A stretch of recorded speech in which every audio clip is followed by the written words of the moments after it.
Excellent. So we're ready for our final presentation before the break now. If we can welcome Benoît, Ancel, and Mehdi Talbi to the stage. They're going to present debugging and monitoring malware network activities with Hakka. Thank you all for joining our talk. I'm Mehdi Talbi, a security researcher, and this is my colleague and friend Benoît Ancel, malware analyst. He really does cool stuff with malwares. We are working both for Stormshield, a company that develops mainly security solutions, host-based and network-based intrusion detection systems. And today we will talk about Hakka, an open-source security-oriented language, and why Hakka could be useful to debug and monitor malicious network traffic. So here is the agenda. First, we will motivate briefly our work. Then we will present Hakka and its main features. During this work, we have monitored two malware families, ChinaZ and Athena. So we will present the protocol they use to communicate and how we have specified this protocol in Hakka language. We will also showcase the debugging and monitoring of this malware through two scenarios. And finally, we will conclude with some remarks on how we can improve this work. Okay. So what are our motivations? First, today we think that it is very important to monitor malware on long time periods for obvious reasons, to get fresh IOC, to get malware updates. This enables to better track malware campaigns and draw a comprehensive view of the real intention behind the malware.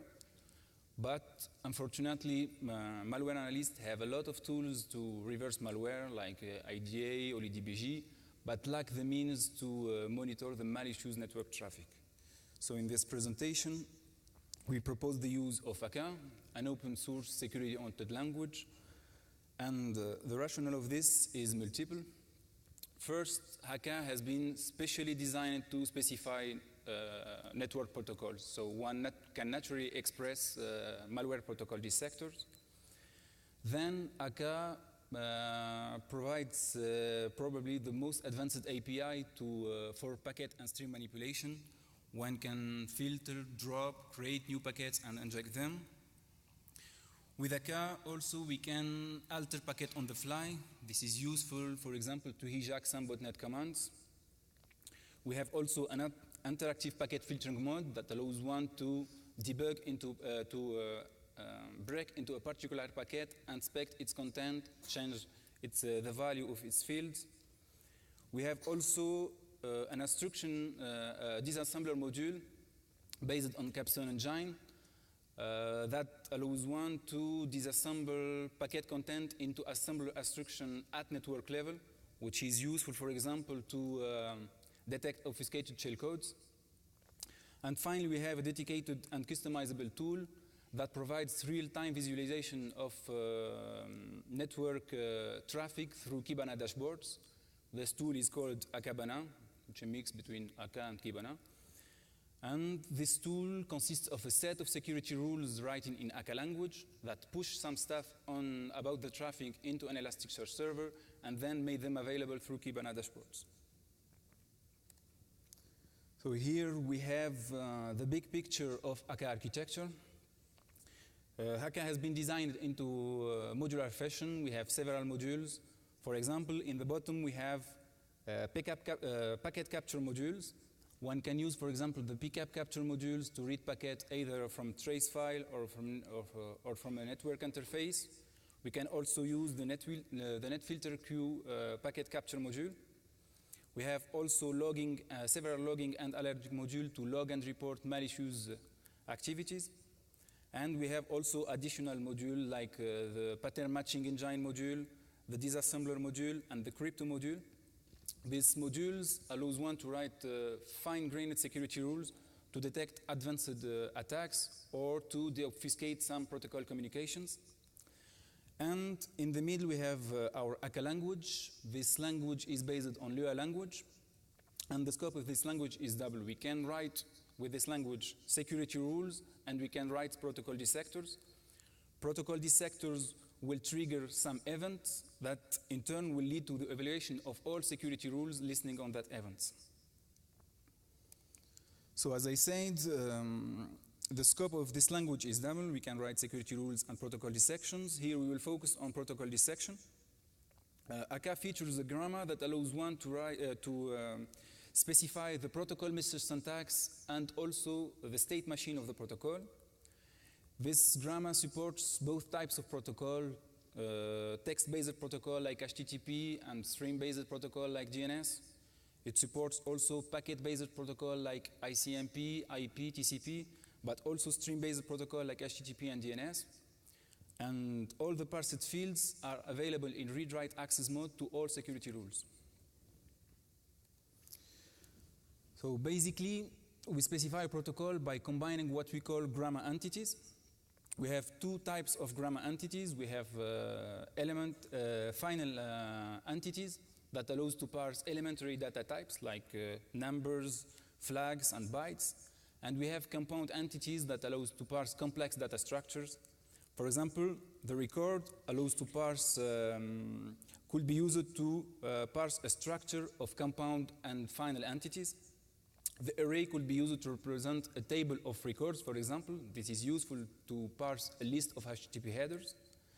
And finally, we have the branch entities that allows one to select a parsing path according to a previously parsed data. Here we have an example of a specification of protocol P in Hakka grammar.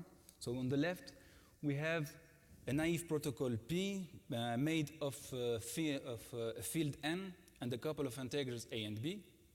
And on the right, we have its specification in Hakka grammar. So usually when we write a new protocol dissector, we create a new grammar for this protocol. So this is the first line. Then we define a record E made of two named fields A and B, defined as a number entity. The content of this field A and B will be made available to security rules. And here we can also specify the NDNS as an extra argument to the number entity. And then we specify the whole message M of the protocol as a record made of a named field N and an array of the previously defined record. And the size of this array is determined by applying counting options. More precisely, the size of this array is set dynamically from a previously parsed field N. Okay, now we will switch to security rules. So here are the main things that we can do when writing security rules. So as I said, Hakka security rules have access to all protocol fields, so one can write security rules to check some properties on these fields. We can also write security rules that leverage on some modules. For example, we can use the pattern matching engine to try to match a malicious pattern across multiple packets. And we can also do some basic operation like filtering and dropping packets and connections. We can also create new packets and inject them. And we can also alter packets on the fly. Please note here that Hakka does not act as a proxy, but we really modify packets on the fly, which means that the size of this packet will be resized, the sequence number will be adjusted, maybe packet will be refragmented, and so on. Here we have an example of a security rule. So when we write a security rule, we usually start by loading the required dissectors. Here we load, in our example, the stateful TCP dissector. Then we load some additional modules. Here we load, for example, the pattern matching engine and compile some pattern. We load our disassembler module and set some options. And then we write our security rule using the keyword Hakka.rule. A security rule is made of a hook, which is an event to listen to, and an evaluation function that is evaluated whenever this event is triggered. In our example, this security rule will be evaluated whenever we receive new TCP data. And in this security rule, we will try to match our compiled pattern to try to find if the stream contains an obsled. And if this is the case, we will raise an alert, and then we use the disassembler module to dump the instruction following this obsled. Okay. So, hello everybody, and thanks again for coming. I'm here to move from theory to practice with two use cases. Firstly, I will present you ChinaZ, a Linux DDoS botnet, and later Athena, a Windows-based botnet. So, first of all, about the history of ChinaZ. ChinaZ is a well-known Chinese DDoS botnet with other families like Bill Gates, Elknot, AES, and so on. It's spread via typical Linux attack vectors like SSH brute force, Tomcat vulnerability, Elasticsearch vulnerability, shell shock, and so on. The malware includes some typical DDoS features like TCP, UDP, CMP, NTP, and so on.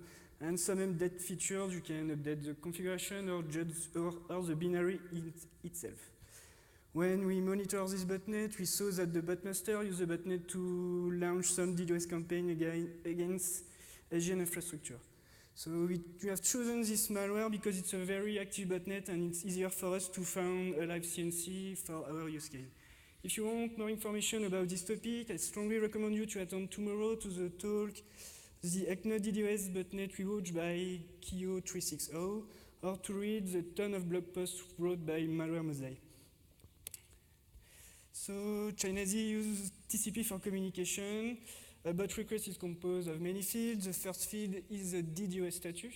If it's set to 1, the bot is busy to DDoS a target. If it's set to null, the bot is available. The other fields are just some operating system information, like memory available, CPU, network speed, and so on. The server response is composed of many fields too. Two are really important. The first one is the command field. If the command field is set to DDoS or update, the second important field contains the payload or the list of targeted IPs. On the right, you can see the dissector corresponding to ChinaZ protocol. As you can see, it's really easy to write and it's really verbose. If you look at the end of the dissector, you can see a branch that describes every command. It's really easy to describe this kind of communication.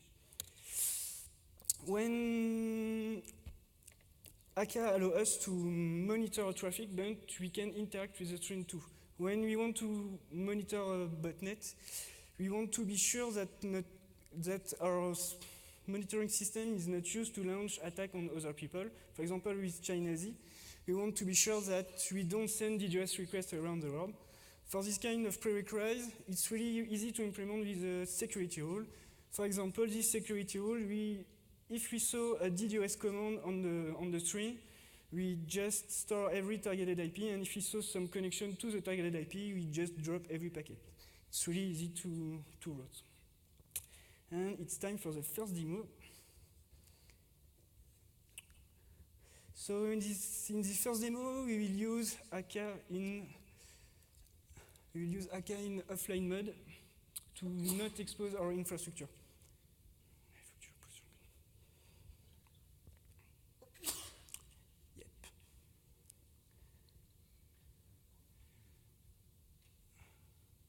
Okay, so we launch Hakka with our pcap. Sorry. There you go. And this is a dashboard designed for ChinaZ protocol. As you can see, you can find every information you want. You have some target geolocalization information. You have some heartbeat statistic. You can find the list of DDoS, the list of IP targeted. Some information about DDoS type. Here you have only one type, it's UDP, and some global summary about the malware behavior. Now let's imagine that you have a big pickup of an attack that dropped ChinaZ, and you want to understand how this attack works. For that, we provide a second dashboard which contains a lot of network information. So for example, you have some bandwidth information, some details about protocol, some details about geolocalization. You have some details about DNS, like DNS queries type, and so on. And you have the HTTP details. If you look at the HTTP details, you can see a strange request with the user agent Python URL lib. It can be a hint because a lot of homemade tools just leave the default user agent with the URL lib. So if we look deeper inside this request, Okay.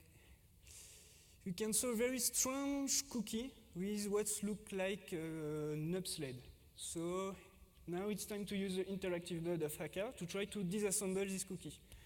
For that, you just need a very little security rule. This rule is composed of two parts. The first part, you just configure ASM if you want AT&T or Intel syntaxes and stuff like that. And after that, you just put a hook on every HTTP request with the user agent Python URL lib, and you want to break on this request.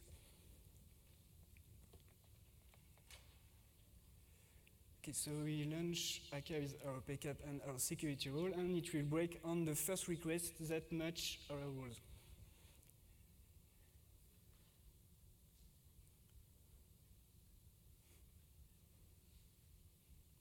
So we have our first request. We know that the interesting part is inside the header. We want to look at the cookie, so let's look deeper inside the header.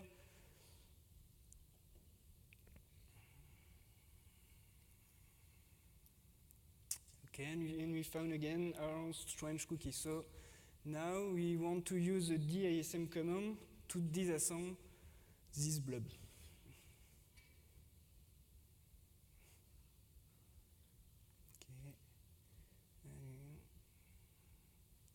And we want the cookie.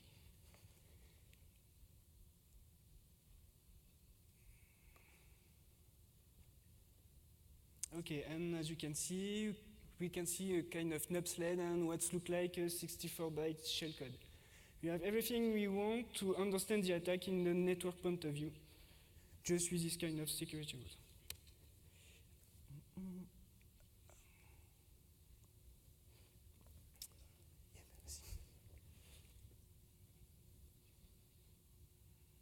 Sorry.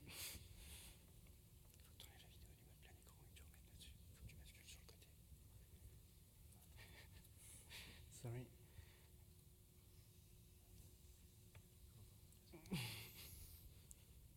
La vidéo en plein écran sur l'autre écran, tu l'enlèves du plein écran.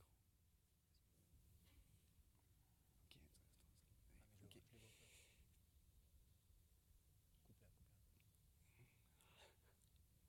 Ok. Il faut basculer ça là-dessus. Sorry.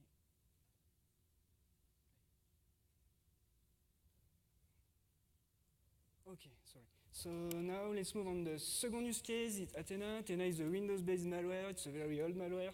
Crooks love this malware because of the lot of features it provides. You can do some click fraud, DDoS.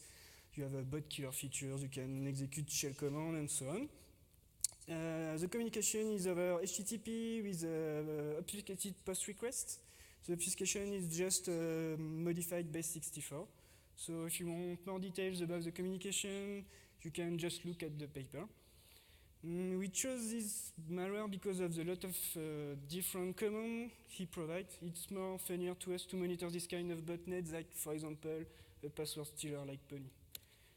After the obfuscation, a request looks like that. The first field is just the interval in seconds. It's used by the bot to know when he has to contact the CNC. The other field are just payload separated, like task ID, pipe, payload. When we work on Athena, we saw a very interesting feature. Athena allows a botmaster to disinfect a specific victim. So the game here is to try to use a security rule to hijack some botnet command to replace them with an uninstall command to try to uninstall, to disinfect some victims. So as you can see, it's really easy to vote. We just put a hook on each Athena request and we replace the command with another one. So it's time for the second demo. Okay.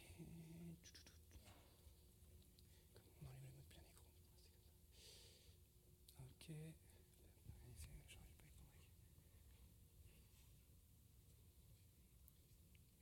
Okay.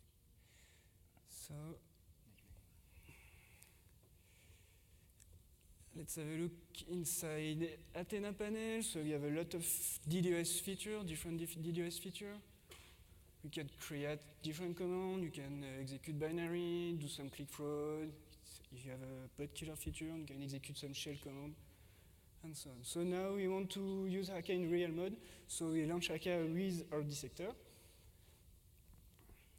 And we infect our labs with a specially crafted Athena sample.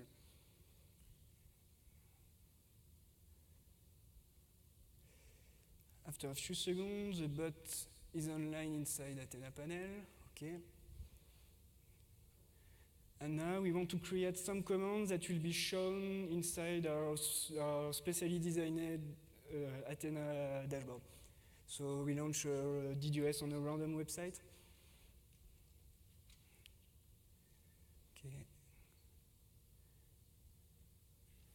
And we try to download and execute a binary, put in this example, and a quick float command just for the example. Okay, you can find a resume of a view command in the active command panel. So now let's look inside the dashboard, and as you can see, you have every information you need to do some threat intel in Athena malware. You can find some bot information. For example, you have some statistic about airbits. You have the list of commands that is sent by the server. So we have our click float, download, DDoS, so on, and some DDoS details, and the click float part.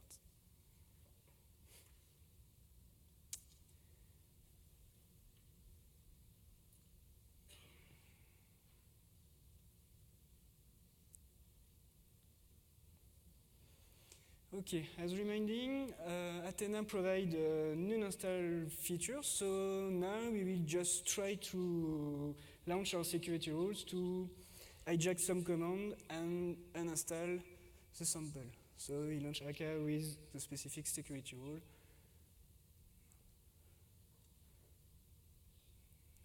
Okay.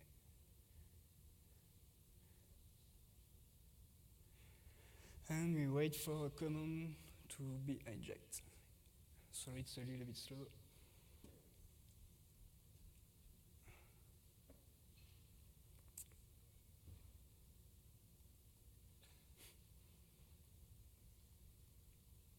Okay, a command was successfully hijacked. And if you look inside the Athena panel, after a 35-second timeout, the bot will go offline. Let's wait some seconds. 22, 27.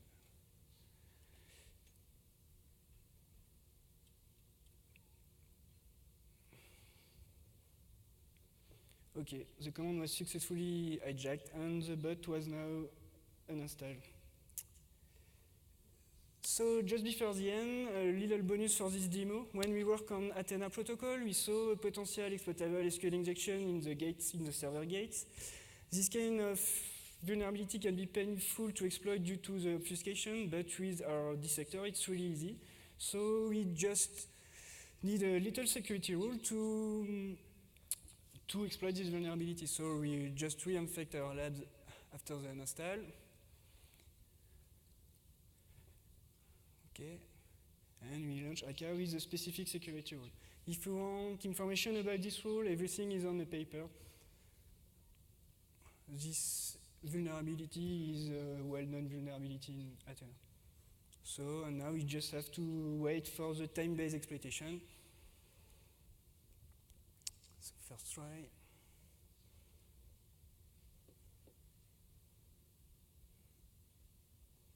Second try.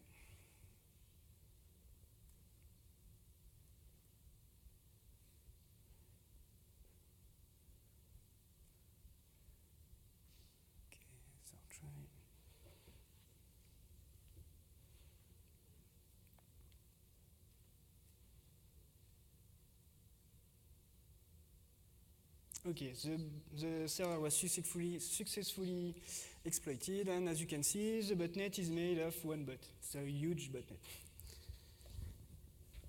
Okay. So, to conclude, as we explained during this presentation, Hakka is an open source tool to debug and monitoring traffic. It can fit the lack of tool dedicated to malware CNC traffic debug. Just before this presentation, we want to create a repository of malware protocol dissector. So if you want to help us to create new dissector, don't hesitate. Thanks again for coming. Thanks. Last word, we can find all the documentation about Hakka on our website. You can also check out the source code of Hakka in our GitHub account. And if you want some news, you can follow us on our Twitter account. Thanks again. So if you have some questions.